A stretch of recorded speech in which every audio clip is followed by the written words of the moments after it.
Hi everybody. We just finished talking about combinations and how we can use them when the order does not matter. We did a couple examples that were very simple type problems. Now we're going to do a few that have a few more details involved with them. What we're going to be looking at is this example right here, where we might have to be timesing a couple of combinations together or adding a couple combinations together. And what determines which is usually the English or the words that are in the problem. So let's look at this example. William Shakespeare wrote 38 plays that can be divided into three genres. Of the 38 plays, 18 of them were comedies, and 10 of them were for histories, and 10 of them were tragedies. And again, 18 plus 10 plus 10 is the 38. How many different sets of exactly 2 comedies and 1 tragedy could you read? Now, to set this up, I need to know how many of each there is in comedies and tragedies. So I look up in my the original part of the problem, and I noticed that I had 18 total comedies, and I don't care which one I read first or second, just as long as I read 2 of them, which is why it would be a combination or a choose type formula. So 18, choose 2. I also want 1 tragedy. So again, there's 10 tragedies to choose from. Don't really care which one I pick from, but as long as I have 1, I'm okay. Now, the thing that sets this up is the word exactly. With the word exactly, that means I am timesing these 2 numbers together.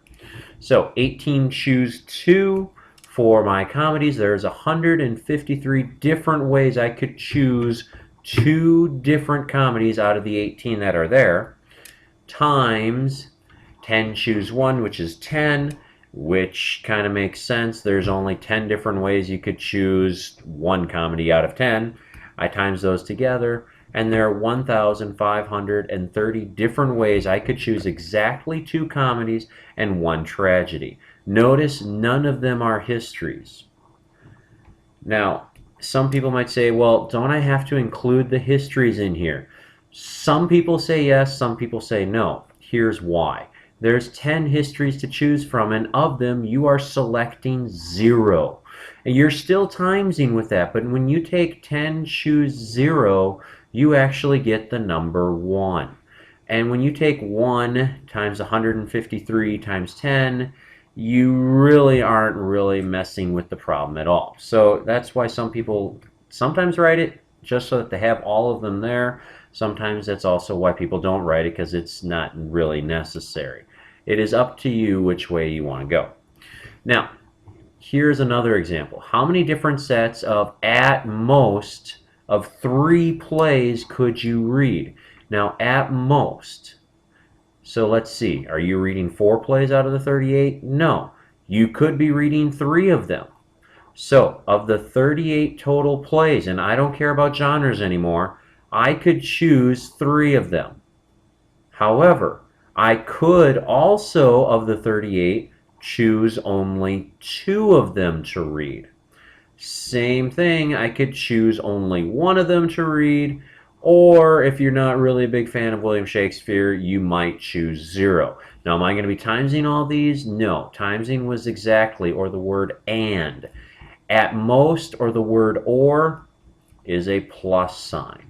So what I got to do now is 38 choose 3 is there's 8,436 different ways to choose 3 plays out of the 38, plus 703, again 2 ways to choose, or 703 ways to choose 2, or 38, or 1, because again you could choose to read none of them, and that's a selection for you. And you have 9,178 different sets of at most 3 plays that you can read. Now, subtracting possibilities. Yes, there are some ways that you can be doing subtracting. Counting problems that involve the phrases at least or at most are sometimes easier to go the other way around. What are you talking about here, Cannon? Here's an example that might show it. During the school year, the girls' basketball team is scheduled to play 12 home games. You want to attend at least 3 of those games. How many different combinations of games could you attend? So you could write it out, hey, I want to go to at least 3, so that could be 3 games, or 4 games, or 5, or 6, or 7, or 8, or 9, or 10, or 11, or 12.